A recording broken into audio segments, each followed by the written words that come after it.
নমস্কাৰ স্বাগতম এয়া হৈছে ফাইনেল ৰিপৰ্ট ষ্টুডিঅ'ত মই প্ৰাঞ্জল সম্পত্তিৰ বাবে স্বামী স্ত্ৰীক চোকা অস্ত্ৰে নিৰ্মমভাৱে আক্ৰমণ কৰিলে নিজৰ জন্মদাতা মাতৃ আৰু কনিষ্ঠ ভাতৃয়ে এই ঘটনা সংঘটিত হৈছে শিলচৰৰ লক্ষীপুৰ তৃতীয় খণ্ডত মাতৃৰ আক্ৰমণত গুৰুতৰভাৱে আহত হৈছে স্বামী স্ত্ৰী সংকটজনক অৱস্থাত শিলচৰ চিকিৎসা মহাবিদ্যালয়ত ভৰ্তি কৰোৱা হৈছে লক্ষীপুৰৰ বাসিন্দা নিৰ্মলা সিংহ আৰু তেওঁৰ স্বামী দেৱাশিষ সিংহৰ ঘৰত প্ৰৱেশ কৰি লাঠি আৰু চোকা অস্ত্ৰে আক্ৰমণ কৰে দেৱাশিষ সিংহৰ মাতৃ থাম্বাল সিংহ আৰু কনিষ্ঠ ভাতৃ দেৱজিৎ সিংহই জ্যেষ্ঠ ভাতৃ দেৱাশিষ সিংহ আৰু নিৰ্মলা সিংহৰ ঘৰত প্ৰৱেশ কৰি চোকা অস্ত্ৰে আক্ৰমণ কৰে মাতৃ আৰু ভাতৃয়ে এটি 2 বছৰীয়া শিশুকো আক্ৰমণ কৰে এই ঘটনাৰ খবৰ পাই কালাইন আৰক্ষী উপস্থিত হৈ আহত নিৰ্মলা সিংহ আৰু 2 বছৰীয়া শিশুসহ দেৱাশিষক উদ্ধাৰ কৰে সম্পত্তি দখল কৰাৰ উদ্দেশ্যে এই প্ৰাণঘাতী আক্ৰমণ কৰা বুলি অভিযোগ আহত দেৱাশিষ সিংহ আৰু নিৰ্মলা সিংহৰ CRPFত কৰ্মৰত ঘাতক দেৱজিৎ সিংহ আৰু মাতৃ থাম্বাল সিংহক গ্ৰেপ্তাৰ কৰিব পৰা নাই এতিয়ালৈকে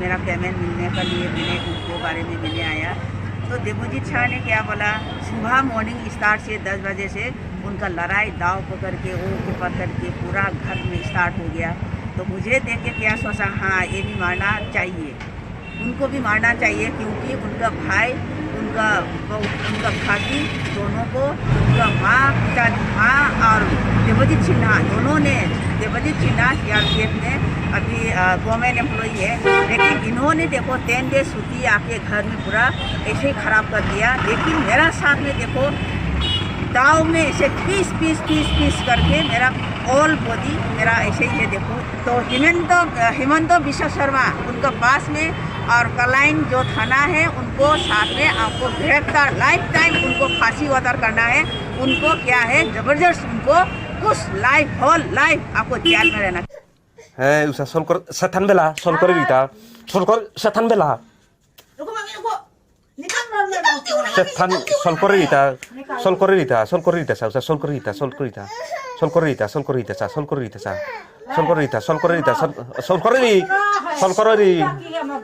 री सथान कार ओ बा স্বীকাৰ কৰ নাইলে আজি কিছু দৃশ্য বৰ্তমান সম্পাদিত ৰূপত আমি দেখুৱাইছো আপোনালোকক এই ঘটনা সংঘটিত হৈছে মৰতেই একদম হাইয়াত সম্পত্তিৰ বাবে স্বামী স্ত্ৰীক চোকা অস্ত্ৰে নিৰ্মমভাৱে আক্ৰমণ কৰিলে নিজৰ জন্মদাতা মাতৃ আৰু কনিষ্ঠ ভাতৃয়ে এই ঘটনা সংঘটিত হৈছে শিলচৰৰ লক্ষীপুৰ তৃতীয় খণ্ডত মাতৃৰ আক্ৰমণত গুৰুতৰভাৱে আহত হৈছে স্বামী স্ত্ৰী ভয়ংকৰ ঘটনা আৰু এই ভয়ংকৰ ঘটনাৰ পাছতে বৰ্তমান তদন্ত চলাই আছে আৰক্ষীয়ে সথান বেলা সলকৰ ৰীতা সথান বেলা सथान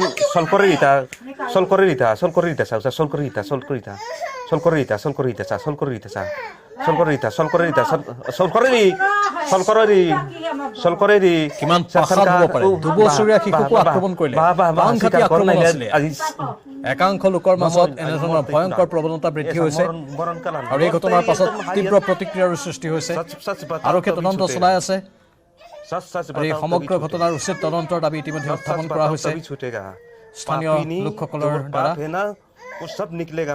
এতিয়ালৈকে যিহেতু ঘাতক দেৱজিৎ সিংহ আৰু থাম্বাল সিংহক কৰায়ত্ব কৰিবলৈ সক্ষম হোৱা নাই আৰু স্থানীয় লোকসকলে দাবী উত্থাপন কৰিছে যে অতি শীঘ্ৰে তেওঁলোকক কৰায়ত্ব কৰি কঠোৰ শাস্তি বিহিব লাগে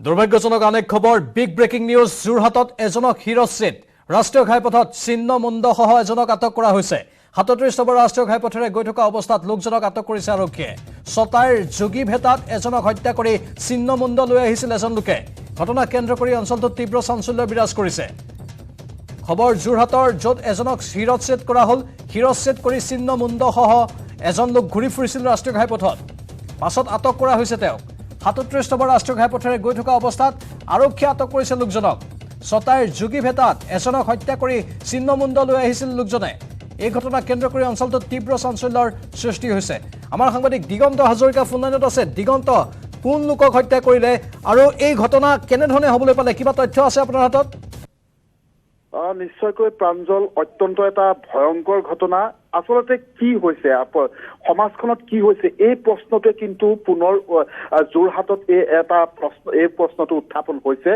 যিহেতু কিছু সময় পূৰ্বে এজনক হত্যা কৰি শিৰচ্ছেদ কৰি ছিন্ন মুণ্ড লৈ অহা অৱস্থাত আৰক্ষীয়ে পথত লোকজনক আটক কৰিছে। এই মুহূৰ্তত আমি আৰক্ষী থানাত যদিও উপস্থিত হৈছো, আচলতে যিজন হত্যাকাৰী গৰাকীয়ে এতিয়াও তেওঁ আচলতে মুখ খোলা নাই। তেওঁৰ নাম কি কথা কি বতৰা এই মুহূৰ্তলৈকে একো অৱগত কৰা নাই। আৰক্ষীৰ শীৰ্ষ বিষয়া ইতিমধ্যে উপস্থিত হৈছে আৰু ইতিমধ্যে টিয়ক আৰক্ষী থানাৰ ভাৰপ্ৰাপ্ত বিষয়া আহি ইয়াত উপস্থিত হৈ এই গোটেই ঘটনাটো সংঘটিত এই মুহূৰ্তত হৈছে আৰু তেওঁ সোধা পোছা কৰি আছে আৰু কিছু সময়ৰ পিছতে কিয় ঘটনাটো সংঘটিত কৰিলে বা কিয় হাতত এনেধৰণে ছিন্ন মুণ্ড লৈ কিয় থানালৈ বুলি ৰাওনা হৈছিলে, এই গোটেই কথাখিনি জানিব পৰা হ'ব। কিন্তু প্ৰাঞ্জল, অত্যন্ত আচলতে চিন্তনীয় এটা বিষয় যে ইমান স্খলিত ইটোৰ পিছত সিটো ঘটনা, গুৱাহাটীৰ যি ঘটনা, সেই ঘটনাই সমগ্ৰ দেশ কঁপাই গৈছে আৰু তেনে সময়তে আকৌ এটা হত্যাকাণ্ড, যিটো হত্যাকাণ্ড আচলতে আমি এই মুহূৰ্তত যদি আপোনাৰ এটা বেগত এজন মানুহক হত্যা কৰি সেই ব্যক্তিগৰাকীৰ ছিন্ন মুণ্ড লৈ আচলতে ৰাজপথেৰে থানালৈ ৰাওনা হোৱা ঘটনা। দিগন্ত, এই লোকজনে বেগত সোমোৱাই আনিছিল ছিন্ন মুণ্ডটো, কোনো লোকে আৰক্ষীক খবৰ দিব লাগিব। আৰক্ষীয়ে কেনেধৰণে গম পালে? কাৰণ কোনো লোকে হয়তো বেগটোৰ ভিতৰত কি আছে সেয়া গম নাপাব বাহিৰৰ পৰা দেখি।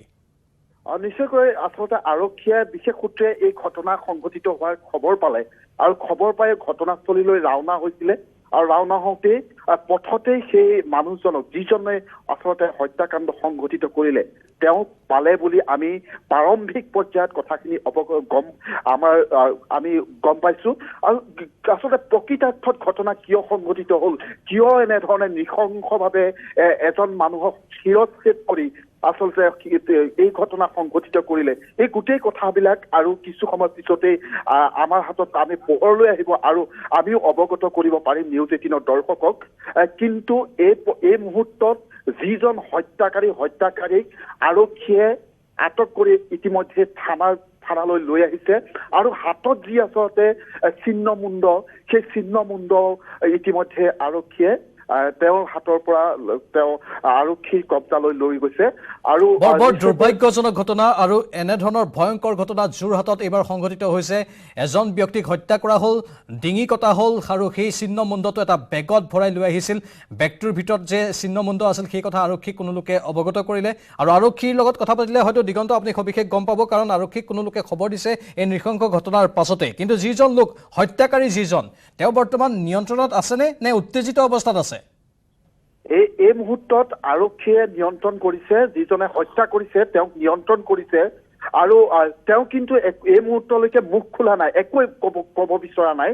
আৰু আৰক্ষীয়েও আমাক কিছু সময়ৰ কাৰণে অকণমান অপেক্ষা কৰিবলৈ কৈছে যে আচলতে যিজন যিজন হত্যাৰ বলি হ'ল, সেই বলি হোৱা এটা অংশ আচলতে মৃতদেহৰ এটা অংশ তাতে পৰি আছে আৰু সেই অংশ ইতিমধ্যে আৰক্ষীয়ে উদ্ধাৰ কৰিবৰ বাবে এটা আৰক্ষী দল গৈছে আৰু যিজন হত্যাকাৰী তেওঁক ইতিমধ্যে থানাৰ ভিতৰতে ৰখা হৈছে। অতি ভয়ংকৰ ঘটনা। ধন্যবাদ জনাইছো দিগন্ত হাজৰিকা এইখিনি মুহূৰ্তত। কিন্তু আৰক্ষীয়ে তেওঁলোকে সকলো কথা সদৰি কৰা নাই সংবাদ মাধ্যমৰ সন্মুখত। কিছু সময়ৰ পাছত আৰক্ষীৰ ভাষ্য আমাৰ সাংবাদিকে সংগ্ৰহ কৰিবলৈ সক্ষম হ'ব, তেতিয়া এই ঘটনাৰ প্ৰকৃত ৰহস্য ফাদিল হ'ব। মেঘালয়ৰ ৰাজ্যৰ নিৰ্বাচনৰ দিন যিমানেই চমু চাপি আহিছে, সিমানেই ৰাজনৈতিক নেতা মন্ত্ৰীয়ে ভিৰ কৰা পৰিলক্ষিত হৈছে চুবুৰীয়া ৰাজ্যখনত। মেঘালয়ৰ মহেন্দ্ৰগঞ্জৰ 54 নম্বৰ বিধানসভা সমষ্টিৰ তৃণমূল কংগ্ৰেছৰ বিশাল নিৰ্বাচনী সভা অনুষ্ঠিত হয় মঙলবাৰে। এই নিৰ্বাচনী সভাখনত হাজাৰ হাজাৰ ৰাইজৰ উপস্থিতিত মহেন্দ্ৰগঞ্জত নিৰ্বাচনী প্ৰচাৰ চলাই পশ্চিমবংগৰ TMCৰ সাংসদ মহুৱা মৈত্ৰ আৰু তৃণমূল কংগ্ৰেছৰ নেতা মানস ৰঞ্জন ভুনিয়াই। নিৰ্বাচনক লৈ উঠি পৰি লাগিছে প্ৰতিটো ৰাজনৈতিক দলৰ নেতাকৰ্মী। ইতিমধ্যে প্ৰতিটো সমষ্টিতে ৰাজনৈতিক দলসমূহে ভোটাৰক আকৰ্ষিত কৰিবলৈ বিশাল নিৰ্বাচনী সভা অনুষ্ঠিত কৰিছে। আমি নিজে এমএলএ ছিলাম, এমপি হওয়ার আগে আমি নিজে এমএলএ ছিলাম। একজন বিরোধী পক্ষ এমএলএ হওয়া যে কি যন্ত্রণা মানুষটা জানেন। মানুষটা লিডার অফ অপোজিশন ছিলেন যখন সিপিএম এর সরকার ছিল, তখনও কিন্তু মানুষটা এমএলএ ছিল, ঠিক আছে সবঙ্গে।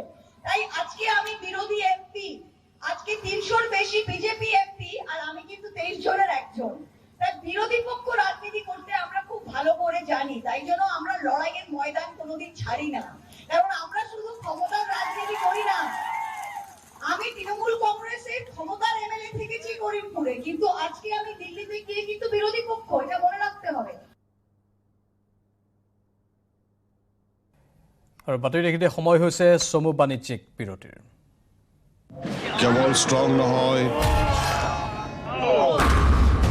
মাইথান ষ্ট্ৰং, মাইথান ষ্টীল নিৰ্মাণৰ মানদণ্ড।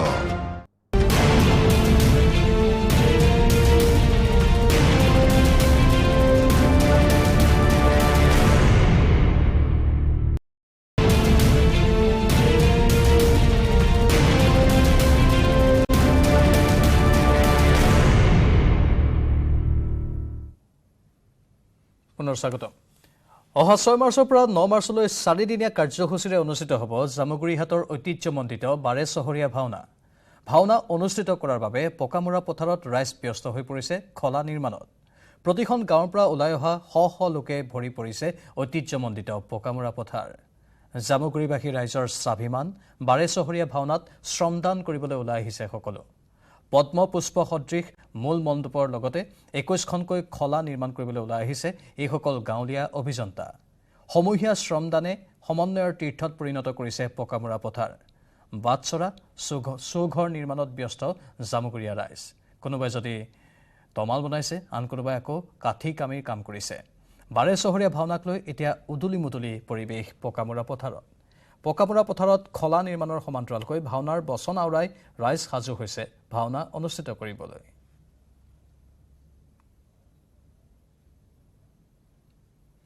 এই সন্দৰ্ভত এক প্ৰতিবেদন আগবঢ়াইছো আমাৰ সাংবাদিক তুষাৰ হাজৰিকাৰ।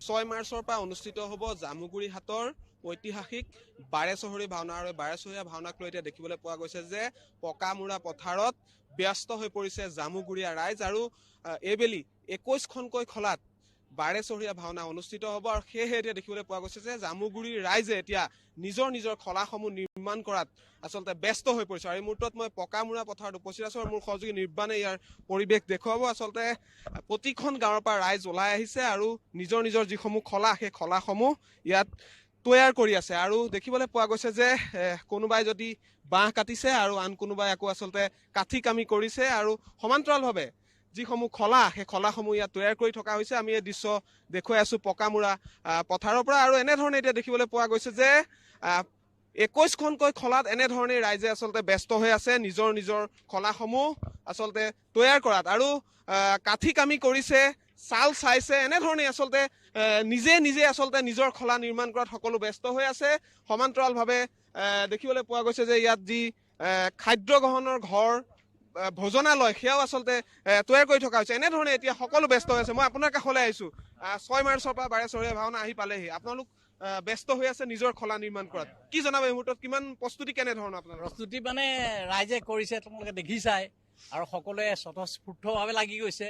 আমাৰ ৰাইজেও, আমাৰ 13 নম্বৰ খলা, 13 নম্বৰ খলাৰ ৰাইজ, 6খন গাঁৱৰ ৰাইজ ইতিমধ্যে, আজি বতৰটো বেয়া সেইকাৰণে অলপ মানে হেৰি হৈছে, নহ'লে সেমেকা কাৰণে হেৰি হৈছে, কিন্তু একদম পূৰ্ণ উদ্যমত লাগি আছে। আৰু আমি 6 তাৰিখলৈ আমি ৰেডি হৈ যাম।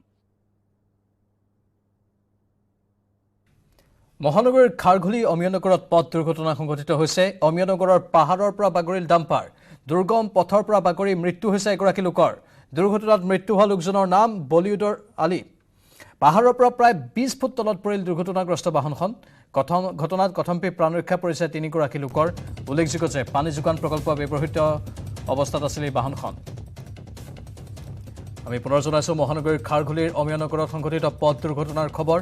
অমিয়ানগৰৰ পাহাৰৰ পৰা বাগৰিল ডাম্পাৰ। দুৰ্গম পথৰ পৰা বাগৰি পৰিল এই ডাম্পাৰখন আৰু মৃত্যু হৈছে এগৰাকী লোকৰ। দুৰ্ঘটনাত মৃত্যু হোৱা লোকজনৰ নাম বলিউডৰ আলী। পাহাৰৰ পৰা প্ৰায় 20 ফুট তলত পৰিল দুৰ্ঘটনাগ্ৰস্ত বাহনখন। ঘটনাত কথমপি প্ৰাণ ৰক্ষা 3গৰাকী লোকৰ। পানী যোগান প্ৰকল্পত ব্যৱহাৰ কৰা হৈছিল এই বাহনখন। এই সন্দৰ্ভত এক ৰিপৰ্ট আগবঢ়াইছো আমাৰ সাংবাদিক বলেন ভট্টাচাৰ্যৰ।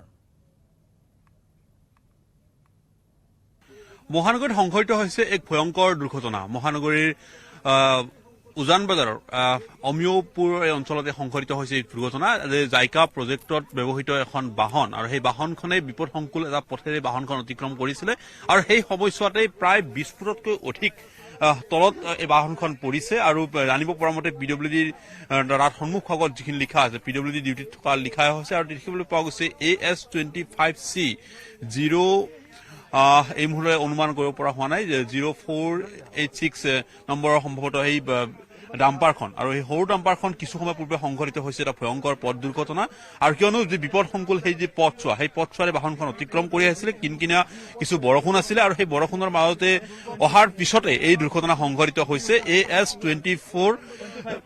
AS25C84 এয়া আছিল ভয়ংকৰ পথ দুৰ্ঘটনাৰ সবিশেষ আৰু ইয়াৰ লগে লগে সময় হৈছে এই বাতৰিৰ পৰা বিদায় লোৱাৰ নমস্কাৰ শুভৰাত্ৰি ষ্ট্ৰং নহয় মাইথান ষ্ট্ৰং